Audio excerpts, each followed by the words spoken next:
You're an atheist? I am definitely an atheist, yes. Now, why are you an atheist? Why am I an atheist? Because there is no God. Atheism assumes that you can disprove the existence of a God. Agnostic is a more correct term, but I'm an atheist. Are you an atheist? Yeah. I am an atheist, yeah. I am, yes. I am. So you're not an atheist? No. I'm not. So you're leaning that way because of evolution? Yeah. I don't believe in there's a guy in the sky that lives in the sky. You believe in evolution? Of course I do, yes. Live science says of Darwinian evolution, it can turn dinosaurs into birds, apes into humans, and amphibious mammals into whales. What Darwin showed in his work on evolution and natural selection is that we don't need to invoke any supernatural force or power to account for the development of life through time on Earth. The ongoing processes that are observable in today's world. Do you think it's a belief? I think it's just fact. I think more like facts. There is too much evidence to ignore. Do you think it's a belief? No, it's science. It's the way it happened. It's logical. You know, all the scientists pretty much agree with it. It's more of a fact. When did you start to believe? When I started to think for myself. When did you start believing? When I took my first biology class. It all started to make a lot of sense. The teacher made it very, very easy to understand. I generally trust the scientific community. Makes more sense than any religion or anything.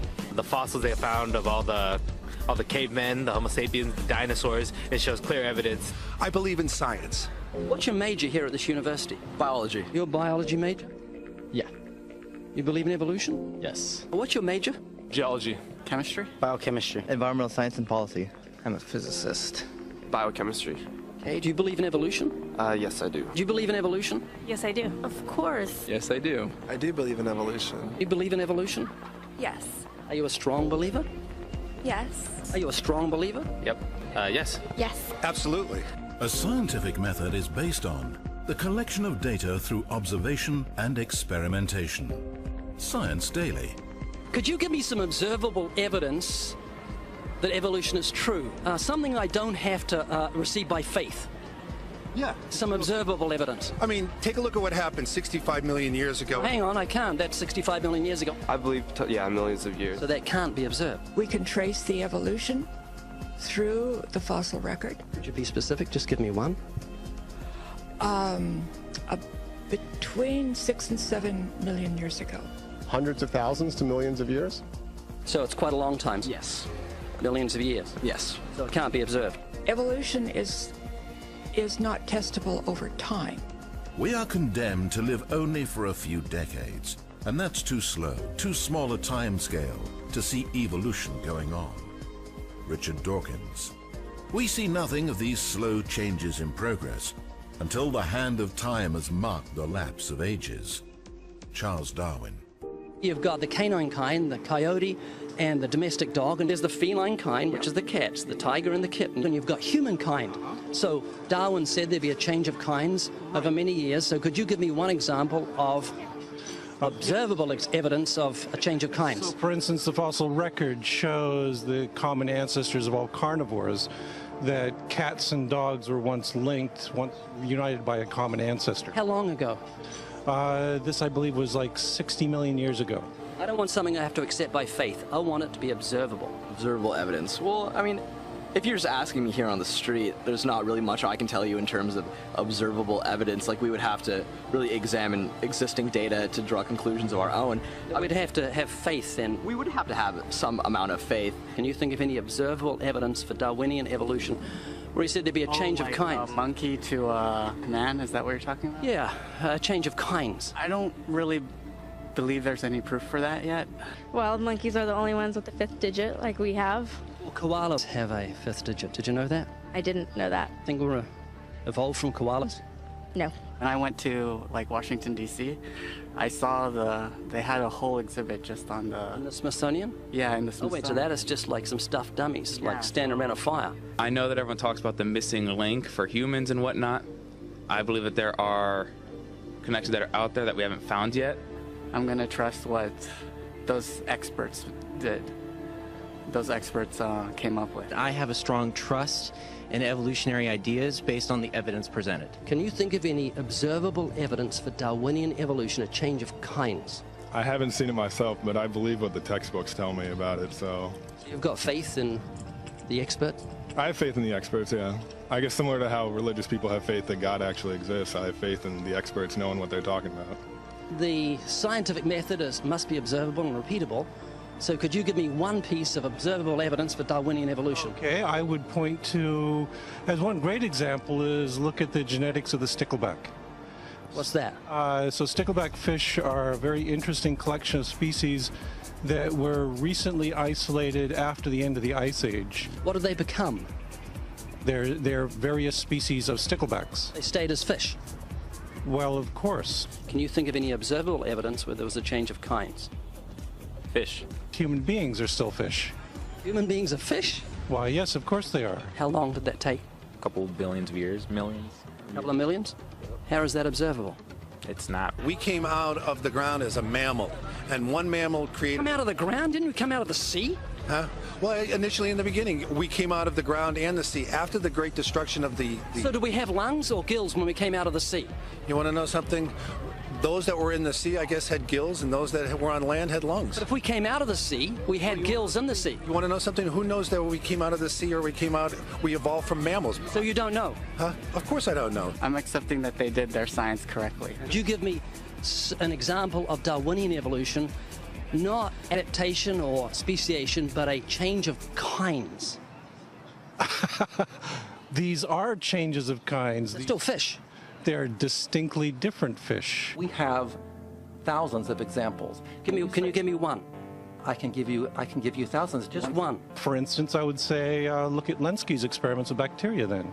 So what did the bacteria become? The bacteria are still bacteria, of course. So that's not Darwinian evolution. That's not a change of kinds, is it? It is a change. It is a change in the genetic makeup of the bacteria, which is still bacteria. So what did the bacteria become?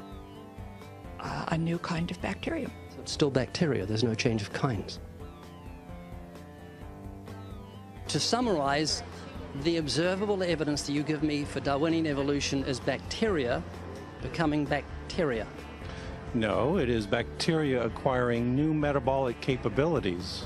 You said before that there is lots of evidence for evolution. I just want one observable evidence for Darwinian evolution, just one. But I gave you some. You don't want... Not some, I want one. Wait, you don't want that. I want one. Yes, I do. I'm pleading with you. You asked me to tell you when I've watched one species evolve into another. Isn't that right? No, one kind into another. There's 14 different definitions of species. So I want a change of kind. When you're talking about kinds or change in families, you're actually talking about macroevolution. You're talking about changes on the level that separate, say, cats from dogs. So could you give me any examples of Darwinian evolution? Well, when you say examples of that, then you have to sort of look at over a longer time frame. It has nothing to do with faith. Faith is something that I have to, unseen, I have to believe in. That's it, unseen. Look, do you believe evolution? Of course I do. Are you a believer in evolution? Yes, I am. When did you start to believe evolution? I started to believe evolution when I started to think out for myself. Is evolution a belief? Well, you know something? Evolution is a thought process. Is coming to terms and checking out all the alternatives, like taking a look at the religion, man-made religions. Let me ask you again: is evolution a belief? No, evolution is, well, yeah. In a word, yeah, I could say it could be a belief. When you say change of kinds, you mean the evolution of one species from another or to another? Yes, we have that in action, actually, in the Galapagos. Could you give me one instance? Yes, we have an example from a group of birds called Darwin's finches. You take a look at the difference between the finches on the islands that all started out. I mean, that's very, very observable. But that's not Darwinian evolution. There's been no change of kinds. What did the finches become? They become genetically new and anatomically new, recognizably different species. So they're still finches? Well, of course, they're still finches. Yes. So there's no change of kind. Little birds that he had observed. What did they become? Their beak shapes. They're still birds. Yes. 3 finches that turn into different types of birds. They're still finches. Well, for example, Darwin and his study on evolution of the birds on the island that he went on to there. Their beaks changed? Their beaks. They're still birds. There's no change of kinds. That's within the kind. Evolution on the beaks. So that's called adaptation. It's not Darwinian evolution. There's no change of kinds. There's no different animal involved. I want something that shows me Darwin's belief in a change of kinds is scientific. Darwin spoke of a change of kind. Can you think of any observable evidence for Darwinian evolution where there's a change of kind? Change of kind. Change of kind. I'm gonna have to think about that one a little longer. You give me anything that I can see, observe, and test, which is the scientific method for Darwinian evolution, a change of kinds. Test and observe.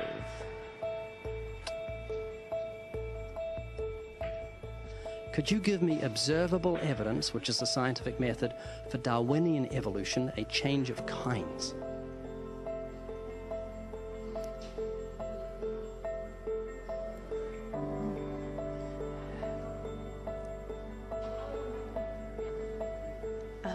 I gotta think about it. So you want the evidence of it? I would say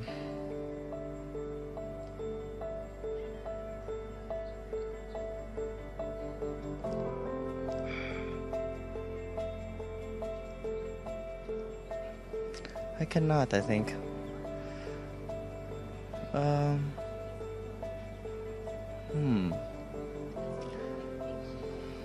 It's a hard question, actually.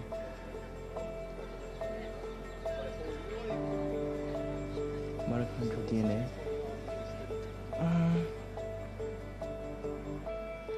So, can you repeat the question again? Could you give me any observable evidence, just one, for Darwinian evolution? Let me think about that for a sec.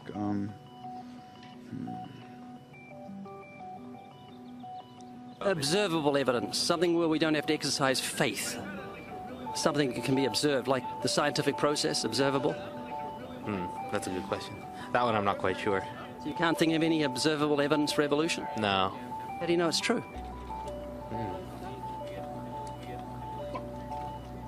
I'm not sure. So Darwinian evolution is not observable, it's not scientific. I guess so. So it's unscientific, you can't prove it. It's scientific, actually. You could prove it. It could be proven, just... Do it for me. That's hard. That's just too broad of a... It's unobservable, that's why you need millions of years. Yes, exactly. You're trusting the biology majors and the biology professors know what they're talking about, and they can't even give me evidence of a change of kinds. Well, then there isn't one. If they don't give it, then I wouldn't say there was. Yeah. I just go on what I've seen and what I've learned from class. So you believe? Yeah. You know what that's called? What? Blind faith. Blind faith. Faith is the great cop-out, the great excuse to evade the need to think and evaluate evidence. Richard Dawkins. Do you believe in intelligent design? Of course not. Do you think everything is intelligently designed? No, I don't believe that things are intelligently designed. Okay, you seem like an intelligent person, so I'm going to ask you something. I'd like you to make me a rose, okay? How would you make a rose? I don't have the capabilities to do that. Hang on. No, it's not intelligently designed, so you should be able to whip me up a rose real quick. Do you believe a rose is intelligently designed? Definitely not. In order for me to know what to make, I have to know what a rose is. Well, it's got a seed, so you've got to start with nothing and you've got to create a seed from nothing. Oh. Can you do that? No, I can't. Could you make a rose from nothing? No. Can't make something from nothing. It's just basic, science. A rose from nothing? A rose. Just like, I can't, honestly. Why not? Me, I have no supernatural abilities. All the geniuses in the world can't make a grain of sand from nothing. We don't know where to start. I can't. Why not? I don't have millions, billions of years. That would be physically impossible. I mean, that would have to. That's not possible. So how could you say everything's not intelligently designed? Where does that leave you on the scale of intelligence if you say everything's not intelligently designed and you can't even make a rose? Why do you think there's no one teaching intelligent design at UCLA? Because they're not allowed to. We can teach anything we want. There's a reason intelligent design isn't taught in our learning institutions. According to physicist Victor Stenger, the legal staff of Freedom from Religion Foundation, a church-state watchdog group, has had remarkable success in convincing many institutions, such as school boards and town councils, that they are breaking constitutional law when they sponsor sectarian activities. That includes intelligent design. When the authorities can't be convinced, Freedom from Religion Foundation sues, and it wins more often than not. There was nothing in the beginning, big explosion of nothing, it became something, and then it came into a rose, and giraffes and horses and cows. I'm not saying that that's what happened. I'm just saying I don't know what happened. That's what scientists have theorized has happened, and you believe them? To a point. So you've got faith? That is true, yeah. Could you give me a definition of vestigials? How's that back up evolution? Vestigial is like, I'm not a biologist, so I'm kind of fuzzy here, but it's like a remaining organ that is not used. Like, for instance, our appendix. Rabbits have huge appendix for digestion of grass. We still have a vestigial appendix organ. The appendix has no use? Which we can think of right now. Your coccyx bone, that was, many people regard that as the tail of the humans. The human tailbone is said to be vestigial. That is, it's an evolutionary leftover proving that we're related to primates. However, it's not a tailbone, it's the coccyx vertebrae. The tailbone derived its name because some people believe it's a leftover part from human evolution, though the notion that the tailbone serves no purpose is wrong. The coccyx is an extremely important source of attachment for tendons, ligaments, and muscles. Evolutionists also claim that the appendix is vestigial, but it's not. The appendix is actually part of the human immune system. According to Scientific American, for years, the appendix was credited with very little physiological function. We now know, however, that the appendix serves an important role in the fetus and in young adults. Among adult humans, the appendix is now thought to be involved primarily in the immune functions. I would consider myself an atheist, yeah. Can you think of any famous atheists? I believe Neil deGrasse Tyson. Neil deGrasse Tyson said, "I can't agree to the claims by atheists that I'm one of that community." Can you name a few? Famous atheists. Apparently not. Start with Isaac Newton. Isaac Newton said, "The most beautiful system of the sun, planets and comets could only proceed from the counsel and dominion of an intelligent and powerful being." Can you think of any famous atheists? Yeah. No. A famous atheist. Yeah, a famous atheist. Yeah, my dad. He's not famous. Skeptics' websites often include examples of famous atheists in an attempt to win converts. But more often than not, the famous personalities cited are not actually atheists. This is a popular atheist poster on which are Ernest Hemingway, Abraham Lincoln, Carl Sagan, Mark Twain, Thomas Jefferson, Benjamin Franklin, Albert Einstein, and Charles Darwin, along with the words, "Atheism, good enough for these idiots." Clearly, atheism is for intellectuals. But one moment, Abraham Lincoln wasn't an atheist. He said, "I know that the Lord is always on the side of the right, but it's my constant anxiety and prayer that I and this nation should be on the Lord's side." Neither was Carl Sagan. He clearly stated, "I am an agnostic." Mark Twain hated religion, but he certainly wasn't an atheist, saying, "None of us can be as great as God, but any of us can be as good." Benjamin Franklin said, "God governs in the affairs of men." You'll find Thomas Edison listed on Celebrity Atheists, on Positive Atheism, and other atheist websites, but he wasn't an atheist. He said, "There is a great directing head of people and things, a supreme being who looks after the destinies of the world." Thomas Jefferson said, "Say nothing of my religion. It is known to myself and my God alone." Albert Einstein rejected the Bible as the Word of God and said that the Creator was unknowable and that God, being personal, was childlike.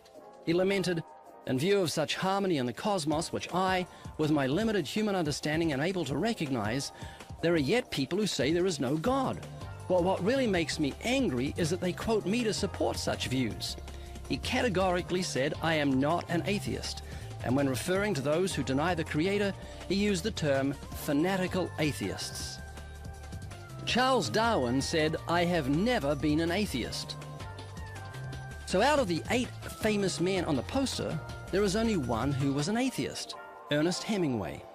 According to his biographer, back in 1961, Hemingway, quote, pushed 2 shells into the 12-gauge Boss shotgun, put the end of the barrel into his mouth, pulled the trigger, and blew out his brains. There's your poster boy when it comes to atheism. Keep in mind that even though some of these men claim to believe in God, it doesn't necessarily mean that they're believers in the one true creator revealed in the scriptures, or that they're genuine Christians. However, when atheists use theists or agnostics to promote their godless agenda, they're being dishonest. Then again, coming from those who claim that morality is relative to each person, convenient dishonesty should not be a surprise. Do you believe in moral absolutes? No, I do not. Is rape wrong? Rape is wrong in our culture, yes. And it is rape always wrong?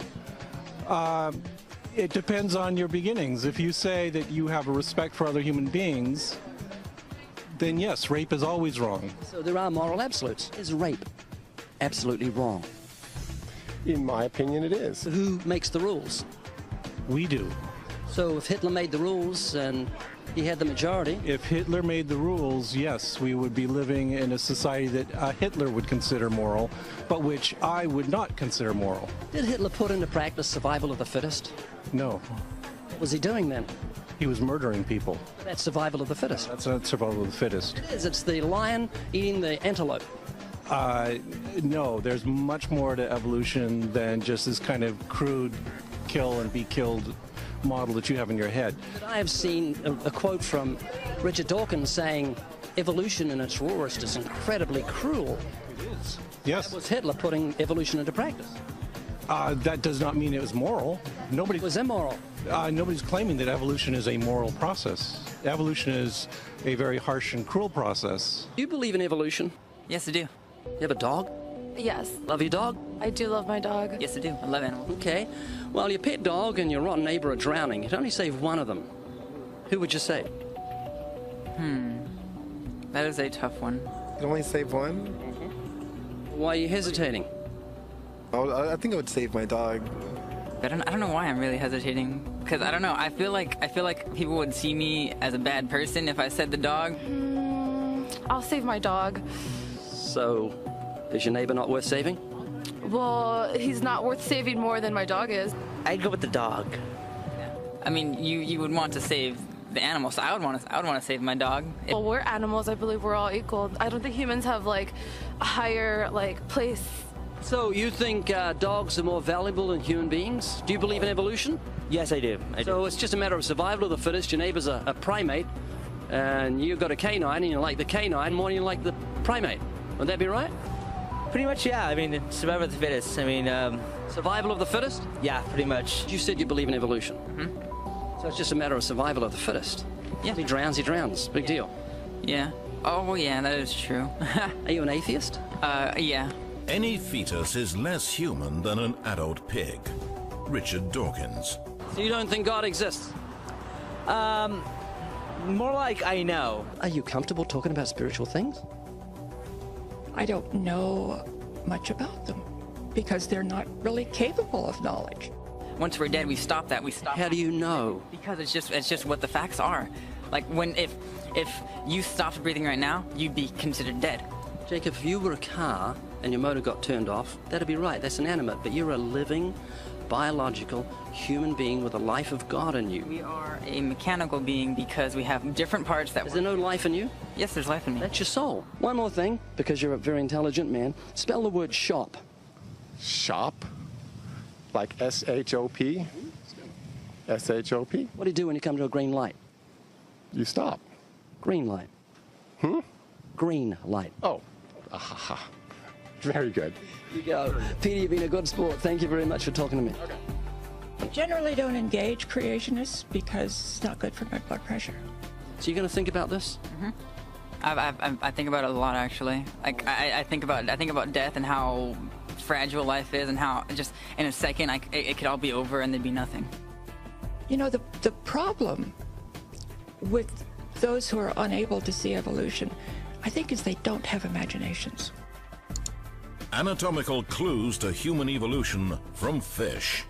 Human beings are still fish. Human ears evolved from ancient fish gills. We came out of the ground as a mammal. Heavier dinosaur arms led evolution to birds. Do you think we're related to pigs? Do you think we've got a common ancestor in pigs? Yes. Proof that fearsome T-Rex evolved into a chicken. Do you think you're a primate? Yes, I am. Are you a talking primate? I am. Are you a cousin of bananas? Why, yes. When whales walked the land. I'm accepting that they did their science correctly. I generally trust the scientific community. I'm going to trust what those experts did. Those experts came up with. Darwinian evolution rests on faith. Once again, according to Richard Dawkins, faith is the great cop-out, the great excuse to evade the need to think and evaluate evidence. Darwinian evolution requires great faith. The knowledge of God, however, is clearly seen by all mankind. For since the creation of the world, his invisible attributes are clearly seen, being understood by the things that are made, even his eternal power and Godhead, so that they are without excuse. Because although they knew God, they did not glorify him as God, nor were thankful, but became futile in their thoughts, and their foolish hearts were darkened. Professing to be wise, they became fools.